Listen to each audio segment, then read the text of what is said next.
Cette vidéo est la deuxième d'une série de 4. Donc, si tu n'as pas vu la précédente, le lien se trouve dans la description. Aujourd'hui, tu sors de formation initiale et tu sais que tu n'es pas compétent. Aussi, comment le devenir? Bienvenue sur la chaîne qui parle de secourisme, l'espace sur YouTube qui te donne des astuces dans le domaine des premiers secours. Abonne-toi et clique sur la cloche des notifications pour ne pas louper la sortie des prochaines vidéos, chaque lundi. Je suis Jay, instructeur de secourisme, et si tu regardes cette vidéo, c'est que tu as envie de progresser pour être opérationnel le plus rapidement possible. Pour devenir compétent, tu dois déjà comprendre comment l'être humain évolue dans l'apprentissage d'une nouvelle activité. Maslow a montré que l'apprentissage est un cycle perpétuel en 4 étapes. Comme tu débutes une nouvelle activité, tu dois apprendre les bases. Tu es donc dans un état de conscient incompétent. En gros, tu sais que tu ne maîtrises rien. Puis, à force de travail et de répétition, tu possèdes le savoir et une maîtrise des techniques et procédures. Tu deviens alors conscient compétent. Pour faire simple, tu sais que tu sais faire. Les informations utiles te sont facilement accessibles et tu peux agir face à toutes les situations prévues dans le cadre des formations initiales. Tout cela au point de commencer à agir sans réfléchir. Non pas parce que tu as oublié les techniques, mais juste parce que tu n'as plus besoin d'y penser. Tu deviens alors inconscient compétent.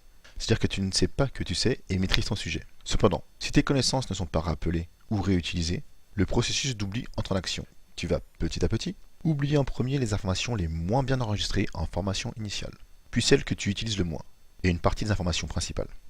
Tu deviens à partir de ce moment-là inconscient incompétent.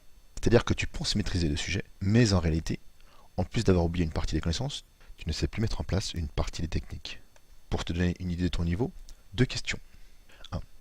Que faire en cas de brûlure chimique sur l'avant-bras? Deuxième question. Tu n'as pas la telle. Que faire pour un traumatisme de l'épaule? Si tu es vraiment joueur, fais la technique. Et dis-moi en commentaire si tu as réussi le questionnaire et la technique du premier coup. Tu trouveras les réponses dans les descriptions. Après ce choc, il est possible de redevenir compétent en travaillant.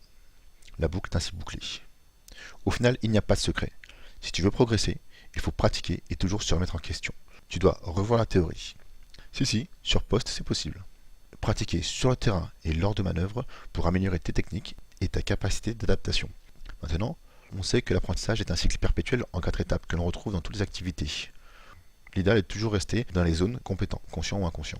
Comment faire pour rester compétent? C'est ce que nous verrons dans une prochaine vidéo. Si tu penses être plus compétent que la semaine dernière en secourisme, dis-le moi dans les commentaires, abonne-toi si tu veux recevoir la prochaine vidéo. Sur ce, sois efficace, va de l'avant et à la semaine prochaine. Finex!